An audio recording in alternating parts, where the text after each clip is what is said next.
Right, ఇక top 1 news డీటెయిల్స్లోకి వెళ్తే సోషల్ మీడియాలో పోస్టుల విషయంలో తెలంగాణ హైకోర్టు కీలక ఆదేశాలు జారీ చేసింది. రాజకీయ విమర్శలు చేసినంత మాత్రాన కేసులు పెట్టొద్దని తేల్చి చెప్పింది.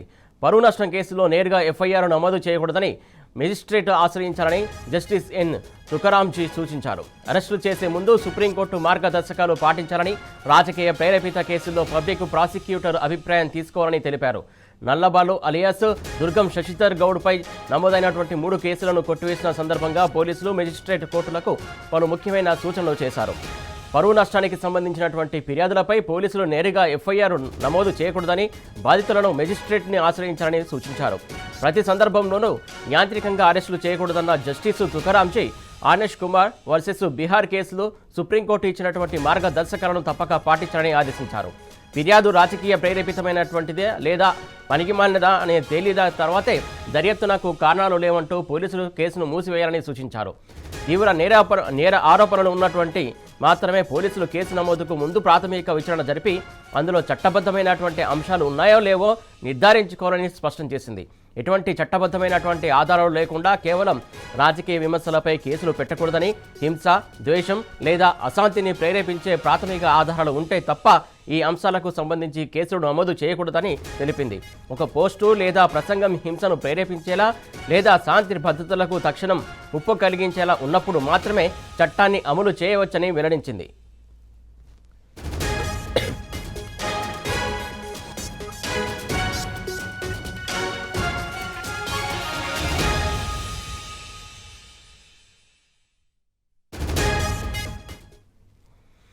రైట్, దీనికి సంబంధించి పూర్తి అప్డేట్స్ మా క్రైమ్ బ్యూరో చీఫ్ భాస్కర్ అందిస్తారు. భాస్కర్, చెప్పండి.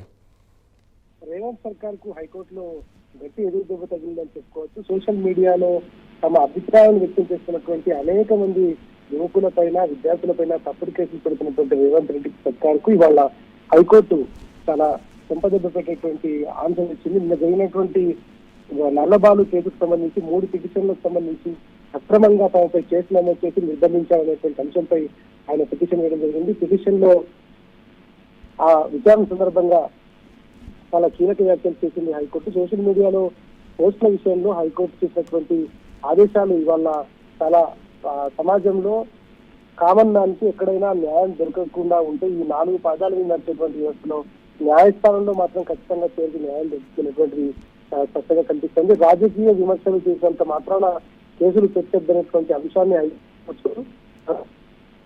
డైరెక్ట్ గా ఎఫ్ఐఆర్ నమోదు చేయకూడదని కూడా చెప్పడం జరిగింది. మెజిస్ట్రేట్ ను ఆశ్రయించాలని జస్టిస్ ఎన్ తుకారాంజీ సూచించారు. అరెస్టు చేసే ముందు సుప్రీంకోర్టు మార్గదర్శకాలను కనీసం పాటించాలని, రాజకీయం అంటే పొలిటికల్ గా ప్రేరేపిత కేసుల్లో పబ్లిక్ ప్రాసిక్యూటర్ తీసుకోవాలని కూడా చెప్పడం జరిగింది. నల్లబాలుకు సంబంధించినటువంటి అంశంలో 3 కేసులు కొట్టివేసినటువంటి సందర్భంగా పోలీసులు మెజిస్ట్రేట్ కోర్టులకు కొన్ని కీలకమైనటువంటి సూచనలు చేసింది హైకోర్టు. పరువుకు భంగం కలిగించేటువంటి అంశాలకు సంబంధించి కానీ, ఫిర్యాదులు ఇచ్చేటువంటి సందర్భాల్లో కానీ పోలీసులు డైరెక్ట్ గా ఎఫ్ఐఆర్ నమోదు చేయకూడదనేటువంటిది బాధితులు మెజిస్ట్రేట్ ను ఆశ్రయించాలని కూడా సూచించారు. ప్రతి సందర్భంలోనూ అరెస్టు చేయకూడదన్న జస్టిస్ తుకారాంజీ ఆనేష్ కుమార్ వర్సెస్ బీహార్ కేసులో సుప్రీంకోర్టు ఇచ్చినటువంటి గైడ్ లైన్స్ ఏవైతే ఉందో ఆ గైడ్ లైన్స్ ని సాధించాలని చెప్పడం జరిగింది. కంప్లైంట్ ఒకవేళ పొలిటికల్ గా ఇన్ఫ్లుయెన్స్ ఉన్నటువంటి కంప్లైంట్ అయితే అది పనికిమాలినదని తేలితే దర్యాప్తులకు కారణాలు లేవంటూ పోలీసుల కేసును మూసివేయాలని కూడా సూచించడం జరిగింది. పూర్తిగా నేరారోపణలు ఉన్నప్పుడు మాత్రమే పోలీసులు కేసు నమోదు చేయడానికి కానీ ప్రాథమిక విచారణ జరిపి అందులో ఏదైనా చట్టానికి లోబడే అంశాలు ఉంటే దాన్ని నిర్ధారించుకోవాలని కూడా చెప్పుకొచ్చింది. ఎట్లాంటి చట్టబద్ధమైనటువంటి విమర్శలపై కేసులు పెట్టొద్దని చెప్పినటువంటి హైకోర్టు హింస గాని, ద్వేషం లేదా ఆ తర్వాత అశాంతిని ప్రేరేపించే ప్రిలిమినరీ ఎవిడెన్స్ ఉంటే తప్ప ఆ అంశాలను వాటికి సంబంధించినటువంటి కేసులు నమోదు చేయకూడదనేటువంటి చెప్పింది. ఒక్క పోస్టు లేదా ప్రసంగం వాటి హింసను ప్రేరేపించేలా లేదంటే లా అండ్ ఆర్డర్ డిస్టర్బ్ చేసేలా ఉన్నప్పుడు మాత్రమే చట్టాన్ని అమలు చేయాలని వెల్లడించింది. ఈ సందర్భంగా తెలంగాణ పోలీసులు కావచ్చు, ఇటు రాష్ట్ర ప్రభుత్వం కావచ్చు సీరియస్ గా దీనిపైన హైకోర్టు చెప్పిందని చెప్పుకోవచ్చు. ఇటీవలి కాలంలో రాజకీయంగా కేసులు ఎక్కువ అయినటువంటి పరిస్థితి ప్రభుత్వం భాస్కర్ ఇప్పుడు ఇచ్చినటువంటి ఆదేశాల అనుసారంగా పోలీసులు కావచ్చు, ప్రభుత్వం కావచ్చు, ఈ మార్గదర్శకాలు పాటించే అవకాశం ఉందా? ఈ ఇష్టానుసారంగా ఇప్పటివరకు అయితే అనేక కేసులు నమోదైనాయి. వాటి ప్రస్తావన ఏంటి అసలు? ఇప్పటి వరకు రాష్ట్ర ప్రభుత్వం ఎవరి మాట వింటుందో ఎవరి మాట వినట్లేదో అర్థం కావట్లేదు. పోలీసులేమో చాలా మంది పోలీస్ అధికారులు ఇప్పటికే ప్రభుత్వ చెప్పు చేతుల్లో పనిచేస్తున్నట్టుగా నటిస్తూనే వాళ్ళు కరప్షన్ వైపు వెళ్తున్నటువంటి పరిస్థితి కనిపిస్తుంది. అందులో మనం చెప్పలేం కానీ చాలా వరకు పోలీస్ డిపార్ట్మెంట్